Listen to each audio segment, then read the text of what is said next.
Lap rider, we're into the final 2 turns. Degan, if he can get a drive up this hill, he squares to the inside.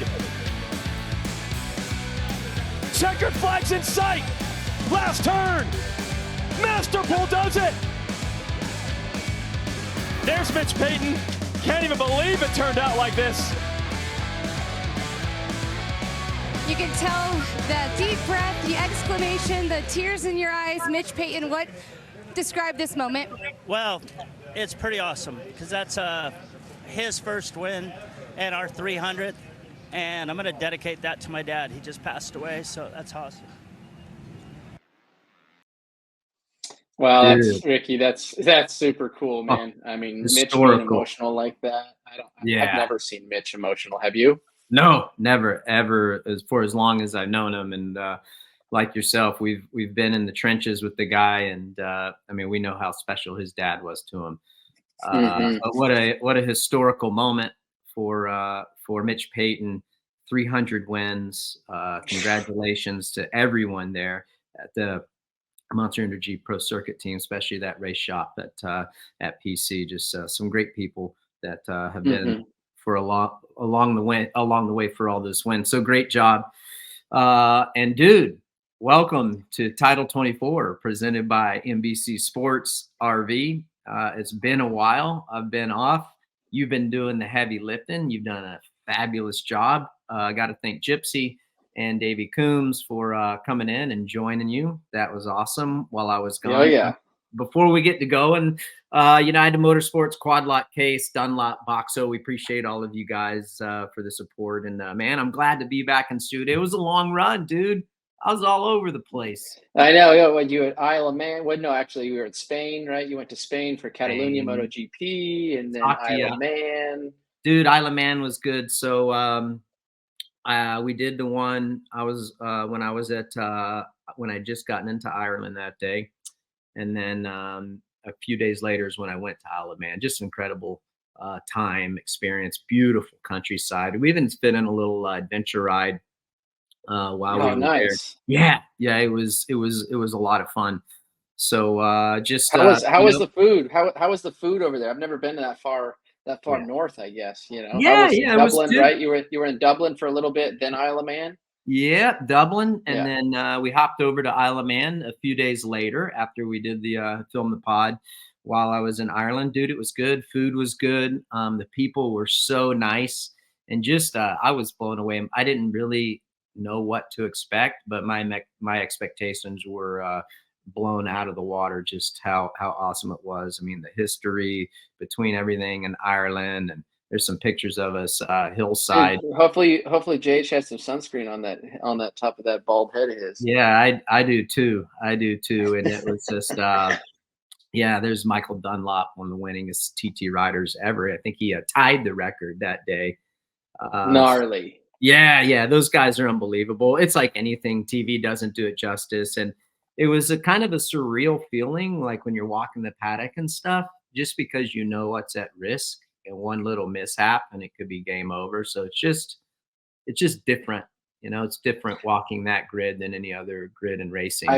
I've heard that. When I went to Austin MotoGP this year, we were talking about that Isle of Man race, and it's not all, you know, like, yes, there's a lot of hype around it, but it's very kind of calm, cool, and collected is what they were telling me. It's not like, you know, it's not like the pits of Anaheim or any, you know, like a MotoGP pit. It's very, you know, like you said, because their lives are essentially on the line all the way around that course with rock walls and fences and you know, zero runoff curbs. I mean, you want to talk about, you know, if you want to go fast, I mean, you got to have some big cojones to be able to send it down the road like those boys do.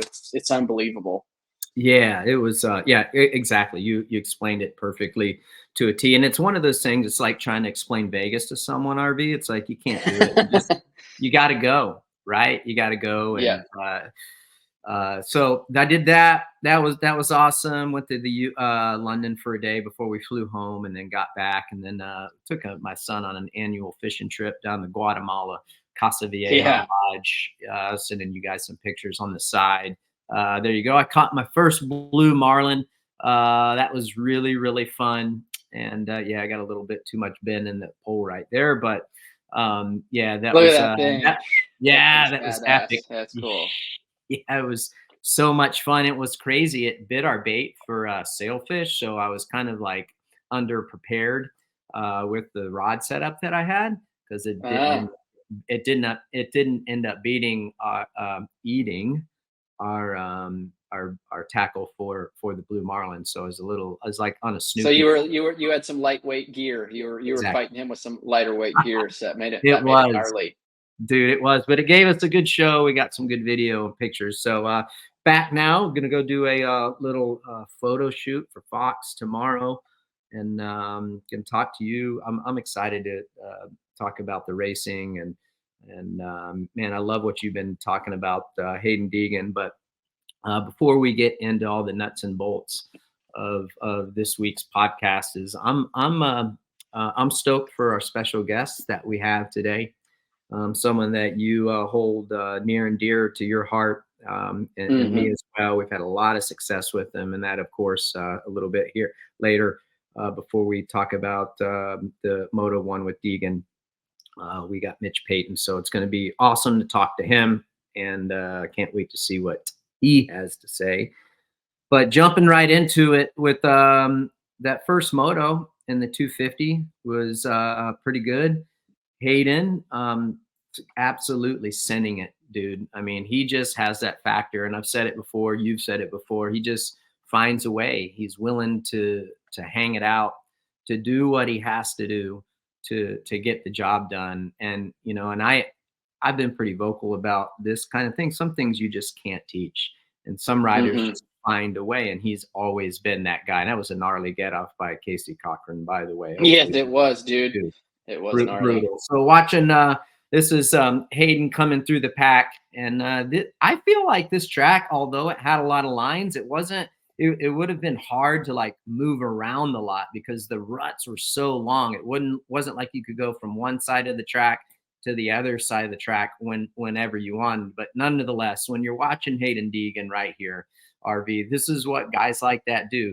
They just find a way to get to the front, come hell or high water. They're going to get that. And whether you like them, you don't like them, you got to respect that grind and how he's able to march up the field against some really, really good competitors is what I saw this past weekend at Mount Morris from the dude. Yeah, no, for sure. I mean, he's on another level. Like I said this last weekend on the show, he's got these guys on their heels. He's starting to creep away with the points. What I high point, being the way the track always developed, they had a little bit of rain. You could see that it was muddy, but it also gets hard and slippery in spots. They were going between the scoop tire early in practice and potentially the first moto, making that decision, and then obviously going to second moto where you run a traditional tire. But from what I watched was the same thing you said, is him being able to pretty much both motos come from middle of the pack. But I just, he reminds me, I've said this before, he reminds me of myself. He never gets stuck in the same line. He's especially, and you can't, when you're coming from mid pack, back of the pack, every single lap, every turn that you're taking, you're looking to get out of the roost. Obviously you can't go through somebody either in those deep ruts like that. So you have to make passes, you have to be okay with taking a line that you've potentially never even have taken, even during practice or motos and things like that. It's new to you. But I think what really helps Hayden and where his strong suit is when he gets up to the front, when he bridges the gap to, say, those top three guys and comes up, and like he came up through the pack, ended up winning that second or first moto.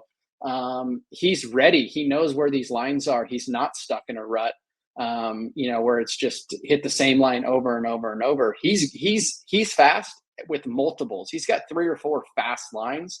And he's okay with going outside, but the outsideness in let's use it, just any turn, for example, the lap before he was inside, the next lap he's on the outside. He's always moving around the track, and I think that's what you're able that I'm able to really see when I'm watching him is he's fluid on the motorcycle. He rides it well, and he's open for new line options, which I think is what we saw. That's why he was able to come through the pack so quickly. Right. Absolutely. Inside, outside. And he's so fast. Like, he's so nimble and quick. Like, you know, if a dude jumps to the outside, boom, he goes to the inside. Or like you said, vice versa. The dude, yeah, if a guy's on the outside, he goes the inside, outside, dude. And it's like you're watching that. And do you know how hard it is to move around like that on those tracks when there's long ruts like that? And dude, like, that's the thing. Like, I don't know that we could ever explain to people just how hard that is to do. And when you're watching, you're like, wow, that's incredible how he's able to do that. And I don't know that you can teach that also. I mean, do you think you can teach those kind of moves? I think you teach yourself by getting, you know, bad starts, coming through the pack, making mistakes, lap one, falling over, you know, and then putting that all behind you, and then coming through the pack. That's when you learn a lot of those that technique, or being okay, and feeling, you know, like, hey man, this isn't the best. I'm not the most comfortable over here. It doesn't matter in those. You need to feel comfortable being uncomfortable. And, you know, Hayden was able to go insides. He was able to go outsides. He was able to make passes pretty much wherever he wanted to. When he got up to like Chance, he just went around the outside of Chance. I think this is Joe Shimoda here, on the inside. Yeah. Hayden goes around the outside. You know, a few laps before that, Hayden would have been on the inside. So it didn't matter what line he chose, where he was going. We're watching him come down the hill on Masterpool right now, I believe it is. Yep, around the outside. Yeah. You know, like, a lot of guys were running that. The track, Hayden's making the track longer, but he's also potentially in a smoother line because he's so far outside. Maybe the rut's not as deep. You can see everywhere he was going, he was outsides coming in, or he was staying outside. And the beauty of that is he's one of those riders that is capable of going right back to the inside a lap later. You know, he doesn't get stuck in that rut. You know, there's some guys out there that you know, yes, they're quick in their preferred line, but anytime they get out of that preferred line, they struggle a little bit. And that's right now what I see. He's got the field, like I said, covered when it comes to the line selection and the way he's able to ride those outsides. You talk about that energy too, that he's spending trying to take multiple lines, having to come from behind. You're holding your breath because you're getting pelted with roost. And I got what I've noticed from afar, RV, is like, dude, he don't, like, his fitness must be pretty damn good, because he ain't burning out, you know, like he's going, and he is exhausting everything, putting every ounce of energy that he has, just making it happen, dude. And like, so that's a testament to his fitness too. I mean, and it's totally right. Like, yeah, totally. He was able to ride the first and second motos. I'm thinking we got second motos replays coming up here very shortly, quickly. Hector will be running those for us. But no, he's able to run it to the wire all the way to the end. We've got Moto 2 on the line right now. Let's see what we got going on here. I think there was a pretty good little first term pilot. Yeah, look at the top screen. Wow, I think that was at Dax. I think that was Dax that ended up coming together with Tom Vial, and I think it was only him and a couple other guys that went down. But look, the track turned out really, really well. Very raceable, technical. I liked it. I thought it was not as fast as High Point that I saw maybe a few years ago. We're watching Hayden pick his bike up first lap. Like I said, coming, he just goes down right there. Now he's got to come through the pack. He's got to come from, you know, call it 30th ish place all the way up. That's where it's so critical, and to be able to make quick moves on the slower guys. And then also you're just learning the tracks, and you have so many more options when you get up front to pass those front runners. Yeah, it's difficult too, as you know, when you go down on that first lap like he just did. I mean, you said, look at all those guys passing him. So you're like, oh, dude. And some of those guys are unpredictable, right? And there's ruts, so very difficult. And that's another thing, you know, like jumping on the bandwagon that we just appreciate what he's able to do because of the conditions being so hard. But I can tell you, it's a lot of fun to watch. You know, I was listening to the post-race press conference, and like one of the girls asked him, you know, like he says a lot of things and maybe some people could take it the wrong way. And does his sponsors tell him, hey, be mindful of it, blah, blah, blah. That's not what the question was verbatim, but along those lines. And he's just like, he likes the drama. And what I do think is it might come off disrespectful. Like maybe he doesn't respect his opponents, but I think that he does. I think that he knows that he can beat them, and he's confident that he can beat them because he works hard and he believes in his abilities. But I don't like, it may come across disrespectful, but I don't think that he disrespects his opponents. Like I think that he knows the guys that he's racing are good riders. Do you feel like he's disrespectful or he doesn't respect his opponents? Because I don't. I mean, I think he's got a cocky swagger to him, and rightfully so. I've said this in the past. The only time that stops working is when you don't back up those, you know, That's that right. cocky swagger with wins. And right now, we've watched him, you know, go on a run from Paula through Hangtown.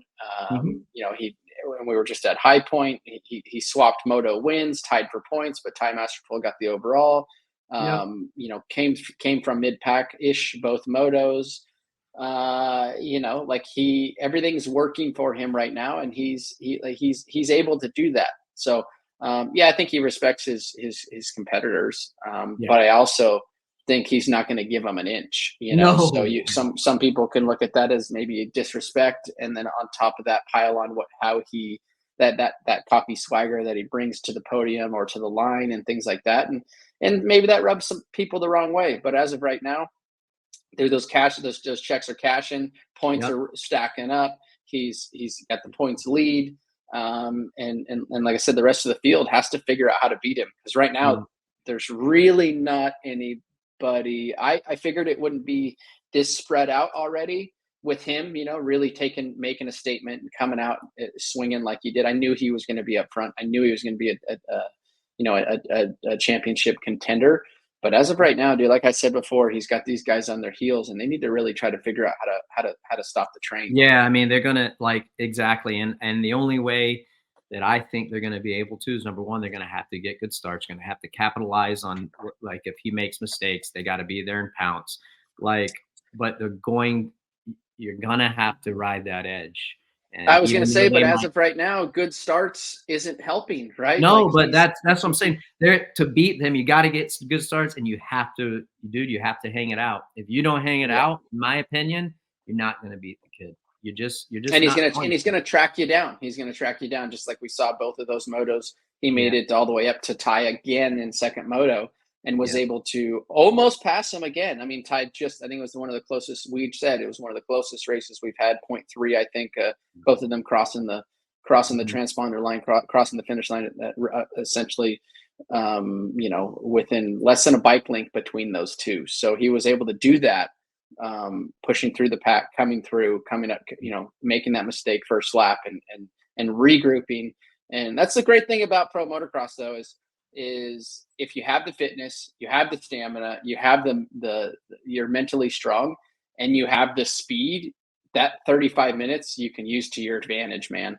Yeah, you can, especially if you're in shape, because you can pick off a lot of people, RV, as you know, dude, that last 8 minutes, that's when the parachutes start coming out and pick up some, I call it free position, if you will.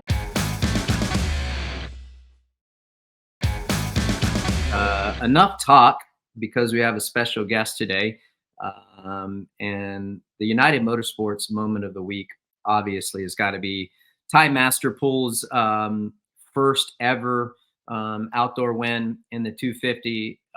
What a monumental and special moment right there. You can see Mitch Payton gets emotional, and giving Mitch Payton his 300th win. I mean, I don't think you could have scripted that any better. First win for a rider, and 300th win for Monster Energy Pro Circuit Kawasaki team, Mitch Payton.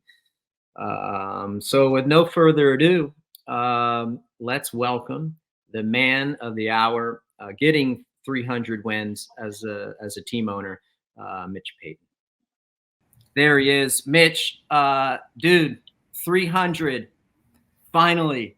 Congratulations, and what an incredible story, bud. Walk us through that and what that was like just this weekend, and finally getting to number 300, my man. Well, like I don't really think of them, like as much as people think, I'm like, how many do we have? And it gets into that, almost 250, and then 250 to like, man, we could hit 300. And then towards the end, I'm like, I don't want to think about it. And then, then they talk about it. And I think it was 299 for about 3 or 4 months. And I'm like, oh my God, be Dude, glad when that's over. We were, we had it all slated out like midway through Supercross, waiting for that 300th win, all your accolades and stuff like that, B-roll set up for it. And it's just like, okay, didn't happen this weekend. It's going to happen next weekend. And it's incredible what you've been able to accomplish. RV, both and I know just how hardworking you are, and you've always been the team to be on. And I think your dedication, most everyone in the sport knows you're willing to win, and the sacrifice that you'll make to win. Of all of your accomplishments, are there any of along those 300 along the way? Are there any of them that stick out to you more than any? Like walk us through some of the ones that stick out in your head. That are like, man, that was a cool win, or that was a cool championship. There's so many, obviously the very first win, when we had the peak team, and that was Ryan Hughes was right there in front of us, and then Swink got him right at the end. So we just started this team, and everybody was kind of making fun of us. Oh, they're gonna get their kicked and all that. Got that one. That was important. And then obviously McGrath was just some amazing guy, right? Like he was phenomenal. And that one was big. And then probably, to win on a Cowie was big. Then probably we'd never, it goes back then, the way you won the 125 outdoor title was, you took the 125 Supercross guys, and then you moved a guy down from the 250 class that was more experienced and had all this, stuff. And then they raced the 125 class. And I think you remember Washougal, we were there, and that was our first national title. So that one was amazing. There was, Tedesco and, Porcel, and all these different things were amazing. And the one that was pretty phenomenal to me was RV's Bud's Creek race. And that was the Nations. Motocross of Nations. Yeah. Like that's so big, right? And that was an every lap big lead. And then also for me to be there for your last race, right? Like that was it, and I was thinking, man, it went over so quick because I was at your first race and your last race. And I'm like, he can do it another year. He needs to think about it, It's just I was gone, dude. It goes so fast. Cool. Yeah, that's awesome to think about that. And dude, I remember your first year when you had the peak team, because I was a little kid and watching Swinkster and MC and it was just so cool. I mean, you came out firing, and I just remember how gnarly your bikes sounded and how fast they were, and all of the guys were just your bikes were way ahead of the game. And that was cool. From that point on, it was awesome. But good job, dude. Good job. Yeah. So cool. Yeah, no, it's really cool to see. And Mitch, what do you think? Like, were you expecting Ty Masterpool to number one, win an overall, and also a moto win, swap motos with Hayden, but also deliver that 300th win? It's kind of crazy. Yeah, right? Well, I thought we'd have it done, like I said, months earlier. So we just kept pushing it back. Well, I mean, to be honest, like when we hired him, I'm thinking like, okay, so like here's a guy that I consider him to be a really good outdoor rider, but can he do it? Like, like 2 days before you throw him on a 250, I'm like, well, we got to have another guy out there. We do need that. So like if we can get him in the top 10, we could work at a top 5, with a good start, maybe he could hang on for a podium. I mean, I'm being honest. I didn't think that was going to happen, but then there was a little glimmer of hope, at Hangtown, fastest qualifier. I'm like, hey, that's pretty good. And he didn't look out of control doing it. Right. And like, obviously he's a very gifted rider, but like, is he in shape? Is he this? Is he that? There's so many elements to like win that honestly, I have to tell the truth. It was a surprise. So Quad Lock Case is a sponsor of Title 24, Mitch, and each week we pick a lucky winner that sends us a question that we think is the best and notable. And when you committed to coming on today, we found a winner for the Quad Lock question of the week, and I thought it was suiting. And the question is for RV and I, but I also want. It'd be hard for you to tell your favorite, but some memorable ones. The winner of the Quad Lock question of the week is Abigail _Ward 5. And Abigail asks, and you're going to go first, RV. What's your guys' favorite PC win? Well, I think right off the head, Mitch kind of mentioned it already, but Budds Creek was a huge win. 07, I believe, MXON donations at Budds Creek. Huge win for myself. Also for Team USA.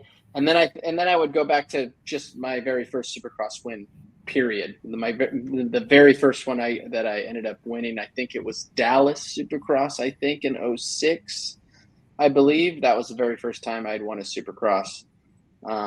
So those ones are very memorable, but I would say the question I get asked the most is, out of what was your ever best race? It's got to be probably Budds Creek, just the way it all finished out.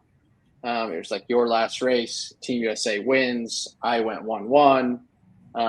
Perfect day. Yep. Dude, that was a memorable moment. You were absolutely on it. It was so cool that I got to experience that. Number one, when you were on the team, and just an iconic weekend, not only for Team US, but for you personally. It was fun. Yeah. It was fun to be a part of that. I think for me, Abigail, I would say it wouldn't even be my first Supercross win with you, Mitch. I would say it would have to be the Washougal and how we did it and won our first outdoor title. It was special for me because I was able to give you your first outdoor motocross championship, but just how that season kind of evolved. And I didn't go into the season or that championship thinking that I would win it. I thought that I was going to run second to K-Dub. And then, we started winning, we started getting some momentum, but then we lost some points. And then the next weekend we gained points. It's like one weekend we went into Mount Morris and then we were like 25 to the good and we came out like only 10 to the good. And then the next weekend we went to Budds Creek, and then I think Sheik and K-Dub had mechanicals. So we gained some points there. So we got our points back that we lost in Mount Morris. And I remember like you and my dad sitting around the rig and you guys are talking and you're like, man, sometimes things are just meant to be. And from that point on, I think we kind of had a stronghold on it, but I was still kind of reluctant to really buy into it. And I don't know that I really believed in myself that I could get the job done, just because there were so many uncharted territories and I had never been there. And if you remember, like the suspension, and my dad was giving me a hard time and about how, because I was making a big deal. I wanted work suspension and, K-Dub had it. So my dad was throwing gasoline on the fire, like just trying to make me mad. We'd be better off if we weren't trying to save money and get that work stuff on there. That's right. So I think for me, it would be Washougal. I know it was a little long-winded to get to the end there on my first win, but it would be the win at Washougal and how we did it. It was a battle, me and K-Dub going back and forth, and I really had to earn it. And man, it was just it was just crazy. So many things happened, and it almost seemed like it wasn't real. So that for me was my favorite moment. Again, not the race, but the championship. that was special to me. And Mitch, you're up. So what is Abigail's question? What's your favorite PC win? Dude, you have so many. You kind of already talked about Only 300. Yeah, only 300. Pick one. Well, I would put those two, like I said, I mean, like I've talked about, there's so many different ones that mean a lot, but, you know, like we win our first race, then MC winning the first, you know, Supercross title. We actually won a title, and then Swink locked it up too, and then we won 2. That was really cool. But like I said, then that seemed like what we were supposed to do. The outdoor thing was almost like, well, yeah, you know, Ray Blank, you're a regional race team. Don't worry about it. Like, what? We're supposed to still try to win, you know, like that was outdoors. So then we got you, and then all of a sudden it's going like it could happen. And I'm like, man, that's a national title. Like, that's like Mark Barnett right there. Like, that's kind of so. And then we got it, and then I don't remember if you remember this, but we're back in the pits, and Johnny's wife was sitting in the dirt, dropping rocks on her head. Oh, do you remember that? Yeah, it was a blast. You know, like I had a Sharpie that said RC ruled on my chest, like a little out of control, a little out. Dude, that was phenomenal. Like I said, so that one has to be tied. And then the donations was great because, you know, we consider that, right? I think you guys do too. That's our Olympics. Mm-hmm. Yes, sir. I think to ever even, you know, for me to think that we had a guy in the race, Ricky got to go, I think, in 98. And I'm like, yeah, let's go. We're America. Let's go. And it was cool to do. And then we went a bunch of times, and I'm like, yeah, but we need to win one. I haven't got to win. And like 05 was right up there too, because I felt like that was a comeback of America to the nations. And then it comes to right?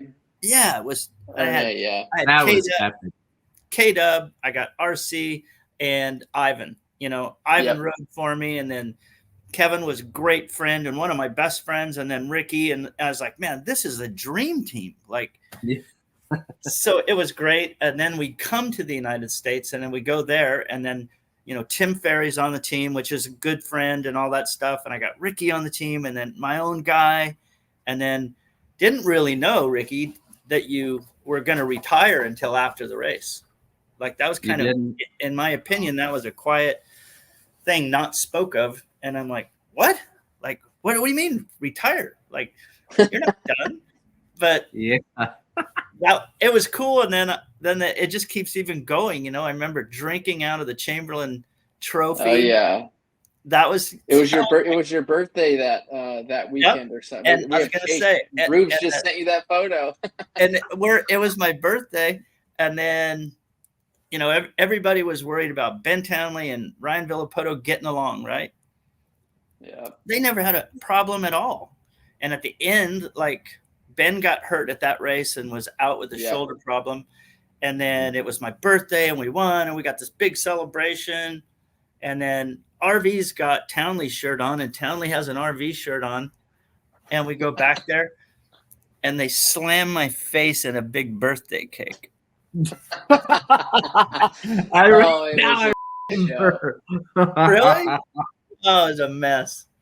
So I'd have to say the Washougal and that's probably tied as my all-time favorites. Yeah, of course, you know, like, other things, like to see a guy, like I always love, like, to see a guy win his very first race, because I say you'll always remember that, right?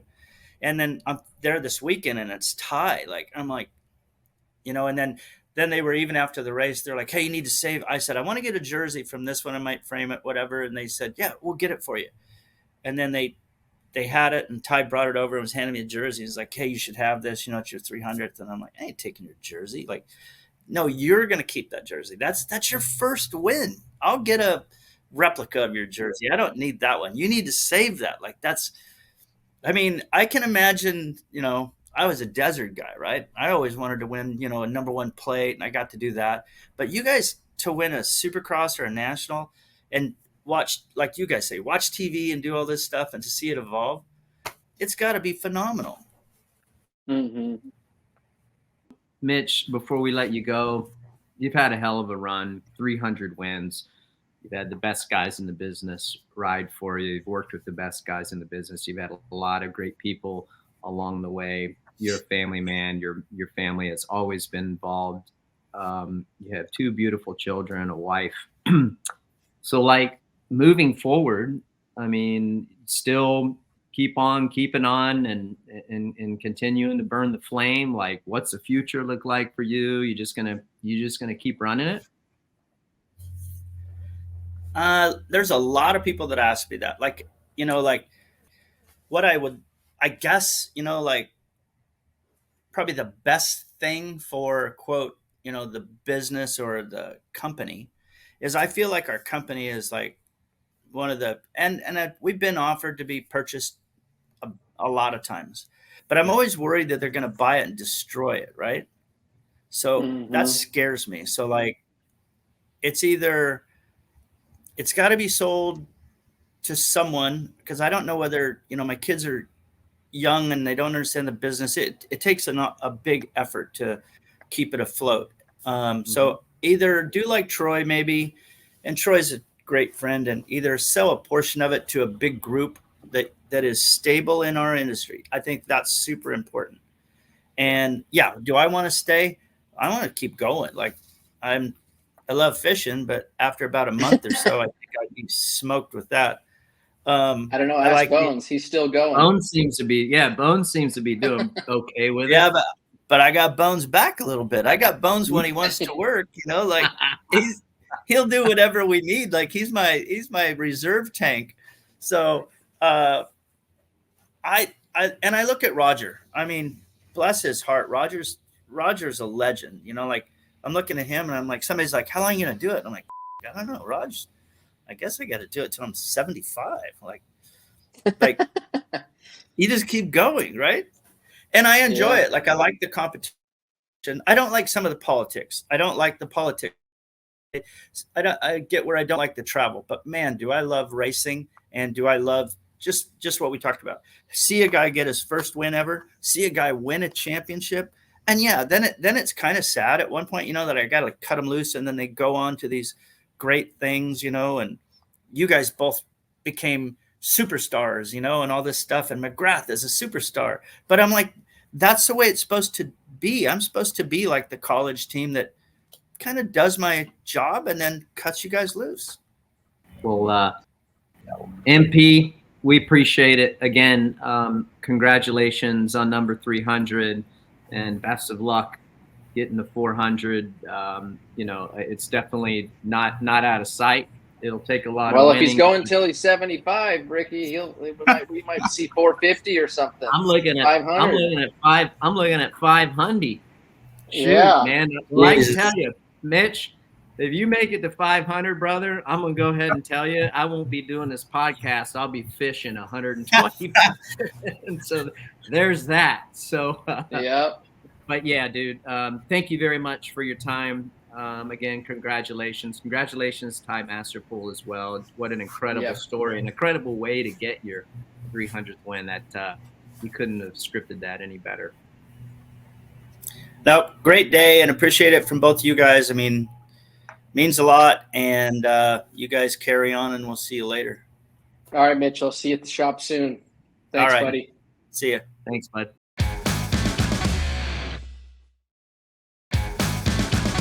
Oh, dude, that was so good, wasn't it? I always love having Mitch on. Always love having Mitch on. Yeah. No, it's I mean, almost like a father figure for me, especially nowadays, and spent my first 3 years of my career with him, and I know you did too. And honestly, I'll say it for both of us, probably, not probably, did set the trajectory of our career, where he got it started. The trajectory of where we ended up was the foundation that he obviously built, was able to put us on good machines and try, like the guy's never gonna, you're not gonna find somebody that will try harder than him. So Great to have Mitch on. That's like 300 wins, man. Like that's huge. That's so, if you really look back on it, there's only X amount of races per year. You only got to figure you're only going to win. You're only going to win X amount of races. He's been at it. He's been doing this for a very, very long time. And to just click over that 300th win is pretty astounding. Yeah.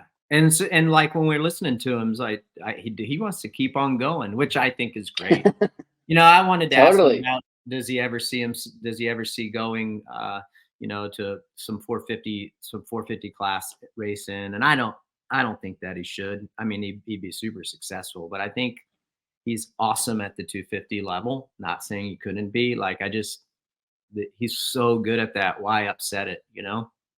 I totally agree. Yes, he could run he has ran some 450 guys underneath the truck a few times in the past. But he sticks to what he's good at. He stays in his lane. Factory Cowie also has their truck, their team. And he's the factory 250 team, essentially privateer, but factory 250 team for Kawasaki. And why convolute it when it's been going this good already? Exactly. That's a lot of work. You got to have double the personnel. He's already, as we know, these teams they're already 8-10 thick with 2 to 3 to 4 riders. That's a lot, man. That's a lot. I think he's smart and smart to stay where he's at. That's for sure. Yeah. So thanks again, Mitch, for coming on. Congratulations on 300. Not only to you, Mitch, but everyone at PC that makes that program run full speed ahead all those years. You had some great people there that definitely deserve the credit. Bones being one of those guys as well. He's a staple of that race team. So congratulations, you guys. And also, Ty, great job. That was really fun to watch. That was cool. Hopefully you can bag a few more, keep this championship interesting. Before we get to the 450 RV, I think that you've said it, some of these guys are going to have to step up. I'm with you. I didn't think that there would be this much of a stretch. There's the points. Degan, dude, 32 points. Only 4 races in the books right now.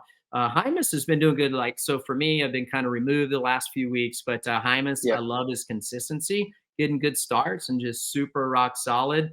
I would say that I expected more out of Vial, especially from what I saw. I believe at the first race and the second race, I'm like, oh, we're gonna have something special here. So there's these guys. You said it last week. They need to stop it, or it's going to be it's going to get out of hand. And I think it's already out of hand, straight up. It is. So they're gonna have to show me. Yeah, 30 with Chance being 32 points down and Tom 38 and Levi coming in at 47 down now. That's a lot of points to make up. We're going into a weekend off this coming weekend. So it's going to be interesting to see what the weekend off, obviously Hayden's on a high. It's not going to hurt him. If anything, it's going to make him better. But what can Chance, what can Levi, what can Tom, figure out during this weekend off to come out and hopefully stop it? You said it. They're gonna have to get comfortable with being uncomfortable and riding that edge and just saying, screw it, dude. I'm sending it. If you cross that line, at least you know where you need to be. So I'm with you, dude. 450. Again, I watched the highlights. I thought it was some great racing and interesting, I thought. And I don't know, dude, like I'm super impressed. I'd say for me, the most impressive is Hunter. I thought that he would do great on the 450, but I've been impressed with just how good his speed is. I think he's right in there and he's not giving any wiggle room to his brother or Sexton, which everyone probably thought it was going to be those two guys, but Hunter's just rock solid. And I think that bike kind of fits his riding style and his demeanor well. I listened to his post-race press conference. And one thing that I like about him from a racing strategy standpoint is he's super pragmatic, right? And I think that being pragmatic helps in certain stuff like that. He's not all about theory and blah, blah, blah. He's just super pragmatic. And I think that has something to do with why he's doing so well. And it didn't seem like he overthinks either. It is what it is. I'm going to go out and do my best. And if all I got is third, all I had is third. I loved his post-race interview, or the press conference interview. Yep. I haven't listened to it. You got to go listen to it. What'd you think of Moto 1? I thought Moto 1 was good racing between Jet, Hunter. I thought that they were able to run a very high pace. Hunter was holding his own. Little mistake right there. Jet goes around the outside, but being rookie on a 450, I think he's definitely impressed me. I guess I don't want to say more, but impressed me a bit, because just being that it was a rookie 450 season in Supercross, same with outdoors. It's taken him some time. Like we've all said, we watched his trajectory of his 250 career, very similar, with some injuries mixed in. Now we're watching him really kind of come into his own. He's really established himself at this point. Really the runner up in this 450 class outdoors. And why I say that is just because of the consistency. Yeah, Chase might have some speed on him every now and then. He had some speed on everybody at Hangtown in that second moto. Actually, second moto here at High Point, Chase was able to get the lead, pull away, but once again he had a mishap, a mistake. Just blew into a berm and blew the berm out, fell, and gave up that position. And you can just watch Jet go right around. Hector, I think we might have a replay of Jet of Sexton when he goes down. Right here, we're watching him go to the left here. He just hits that berm and just goes down. The berm goes away, hits it a bit too hard, tries to pivot off of that cushion out there. Well, it just blows out the cushion. And then he goes down on the ground. You can see a nice little gap. There goes Jet.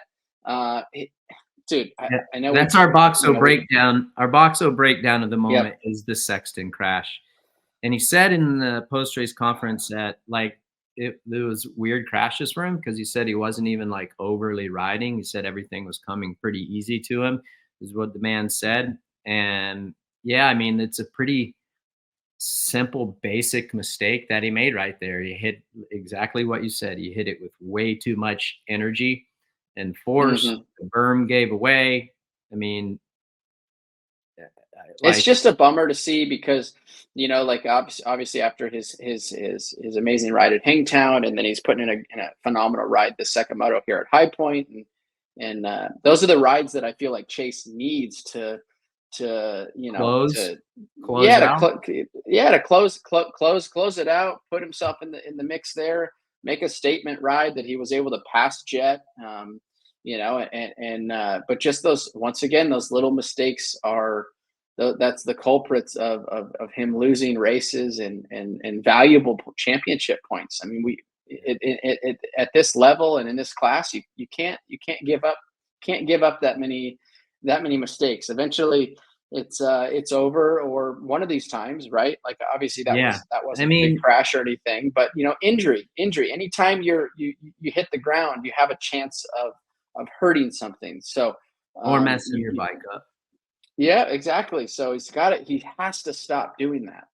I heard Lars talking about Jason Thomas talked to Lars Lindstrom, the team manager of that factory HRC Honda racing team, which Lars is awesome. In case you never met Lars, he's great. They went back to kind of what they had last year, or Jet had last year in the motocross championship. Said that it was a little bit better. So that'd be interesting to see if they stick with that, or they still try to improve it. It's so hard for me to always tell. And I wanted to talk to you about this, and I know this is really going to fire up a lot of people, but okay, say you have one trick up your sleeve, and that is to just ride as hard as you need to win the race. And do you think that there is an element, and I asked you this last year, do you think he's Jet is only riding as hard as he needs to just to beat whoever it is, whether it's his brother, whether it's Chase? Because I just feel like sometimes I see him, he's just cruising, and then 9 out of 10 times if he needs to make a pass, he makes it or passes it back. I watched him pass Chase 2 times, you know? So, like, I don't know, dude. And, like, if he's doing that on purpose, he'd be stupid to tell anybody, like, yeah, I'm doing that on purpose. Like, for example, if I was doing that, I wouldn't tell a soul. It'd be like me telling you my secret. I don't know. Like, I'm still trying to figure it out. Like, right here, like, he's just like, I don't know. Maybe it's a style. Like, he tries there, he whips it, but then I don't know. I just feel I like mean, I personally think that their riding style, Jet and Hunter, and it's completely different than even Chase. It's all different riding styles than myself and you, Ricky. We were, like, I've said this in the past, like, Barry, we were more hammerheads, send it, ride as hard until the checkered flag comes out. I do personally think that Jet has a little in the tank reserve. I do think if he had to push it, he can do that. But I also think that the guys are closer this year than they were last year. So I'm not saying he's riding around at 75%, but I would say he's probably riding around 90, 95, depending on the track conditions, who's around him. If it's his brother in second versus chasing, second when he's leading. I do think there is some reserves in the tank, but I also think that the guys are closer this year. I think that they I know he was jumping that jump in Hangtown, and I know it was only first lap, but, like, essentially they forced him, or he thought he could make that jump, but they forced him to make a decision to jump that jump at Hangtown, go down, stop the winning streak of 22-0. I think 22. No, it would have been 24-0. Sorry, 24-0.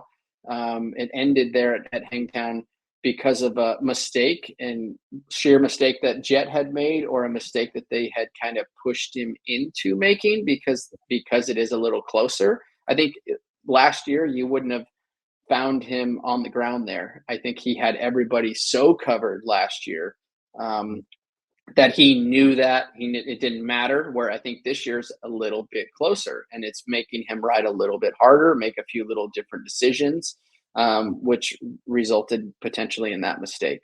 Yeah, it's I still feel like he has the advantage, though. I hate it for Chase.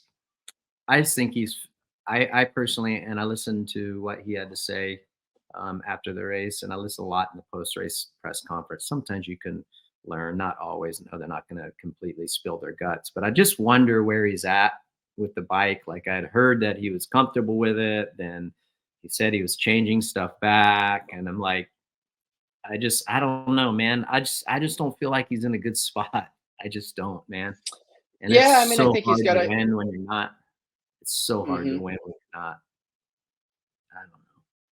Yeah, no, I think he's right. I mean, Hunter, Jet, same thing. You heard that interview from them. They went back to some old last year's parts that just made the bike a little more free, a little easier to jump, braking bumps, and the bike a little more compliant. And none of these race teams, as you know, like, we're always looking for that next thing. I think there is a point in time where you stop when you find when you're happy, when you are truly happy with the motorcycle, and it kind of works on all conditions.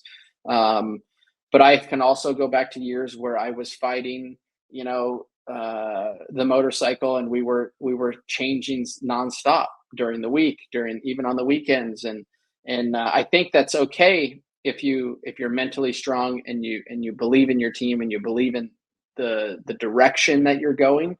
That doesn't mean you're going to hit the mark every single time, but you got to keep pushing forward. He needs to clearly find a little bit more in the tank.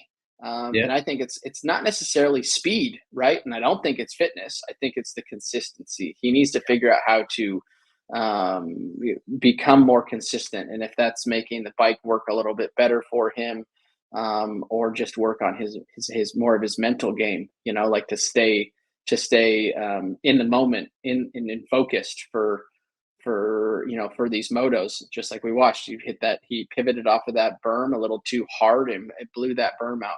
Like, I'm not saying he should have known that, but I feel like with the pedigree that he comes from, and how, the team around him, And I think he should know that by now. I think we shouldn't be seeing those mistakes from him. No, we shouldn't. He's above that. It's been enough years for sure. I will say this, like, I feel like his bike looks better than Jet's does and Hunter's. Like when I'm watching, it looks a little less violent. There's less recoil, like it doesn't look as twitchy. And maybe some of that is his riding style, it does, but it doesn't look like bound up as much. And like he can kind of bulldog it a little bit more than what Jet can. But Jet's a completely different rider, as we know, we talk about all the time. He kind of hops around a bit more. But I just think that, like, when I'm watching, like even right here, I just feel like, especially coming up out of this corner, I just feel like the 4 bike is a little less violent and a little more, like you talked about, it's more compliant on those small square edge slippery sections, which I think that's good for a rider like Chase, So and I'm going to go out on a limb. Yeah, I'm going to go out on a limb right here, Ricky. Listen to this one, and I mentioned this to somebody, and I might get some hate, from this one. But I also feel like if you look at the body stature, Jet and Chase, they're not much different in height per se. They're kind of similar body statures in a way. But what I feel like I see when I watch Chase ride is from his hips and to above his knees. From that area there, he just looks a bit stiff, like he's either almost too muscular or too not as limber. He doesn't move as well on the motorcycle. Go back and watch some of that stuff maybe later and see what I'm talking about. I feel like he's a little stiff in the hip area, and I feel like that that is maybe some of the mistakes and some things that catch him off guard, because like if you're not limber enough, if you're not flexible enough, if you're too bulky in that area, and I just feel like that hinders him a little bit. Maybe I'm way off in left field, but I see the difference between Hunter. I see the difference between Jet. They just seem to move. Their bodies move on the motorcycle a little bit like they're like better, more fluid. Yeah. Looser. Yeah, absolutely. Interesting. Well, they all said that they're ready for a break. So a much needed break for those guys. They're incredible athletes for sure. So I'm sure they're looking forward to it. Get some well-rested time off, a reset for those guys. And it's going to be good for some, maybe not good for the others. Give some of those guys more time to think about stuff they probably don't need to be thinking about. But they definitely deserve it. They've been busting their tails. Before Dunlop due diligence, Dunlop, thank you very much for everything that you do. You guys better be getting the scoop tires ready, because I think we're going to Southwick, right? That's right. Southwick is next. And do we know of is there any anticipation, like where are we at with Eli Tomac? I don't think Coop's going to be back for a while. Seen a little bit. I actually just spent a little time with Eli. I was up at the Yamaha 2025 photo shoot up at that looked awesome. That looked awesome, by the way, minus the snow stuff, but it just looked like killer. It looked like killer terrain. Yeah, that was the Tanneray 700 ride that we did in Gunnison, out of Gunnison, Colorado. Actually, out of Taylor Park was our base camp at 9,400 feet. Went up to about 12,000 in the Continental Divide, up on pavement and on a few of those runs. But we had a great time up there. And then I just got back from the 2025 photo shoot up in Portland. Yeah, Eli was there. He's wearing a brace on his thumb. They told him. I asked him. I said, "How's it going?" It sounded like a 7 weeks. It's not a cast. It's more of a brace, so he can shower and do things like that.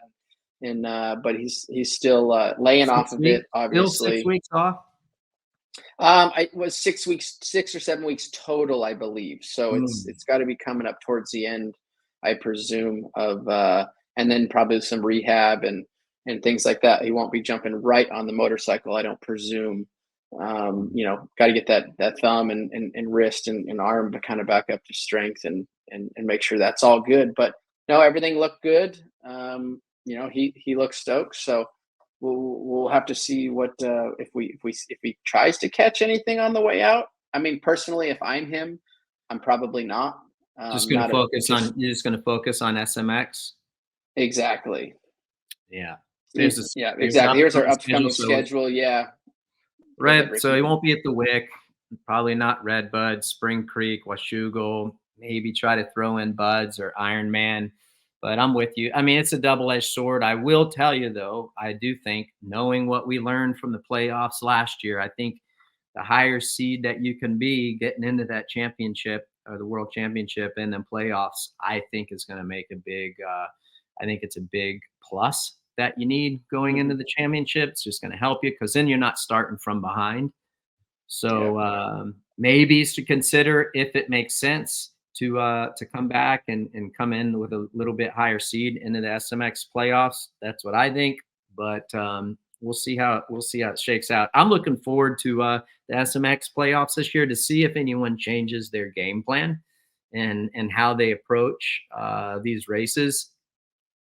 Just knowing what they learned last year, maybe things they did right, maybe things that they didn't do right, bike setup perhaps. So it's going to be interesting to see how that plays off and be in Charlotte, especially the Vegas one, right? Like Vegas is always an interesting one. I know they're going to do it. They're not doing it at Sam Boyd Stadium. They're doing it out at the drag strip, facility out there. But Vegas, wherever they get the dirt is the biggest thing when we go out there. That, as you know, we've all seen Monster Cup, and we've seen the finale at Sam Boyd. Track gets very dry, very slippery. So that's going to be an interesting track that because that dirt is kind of like nothing that we get to ride except for when we show up at the last round in Vegas.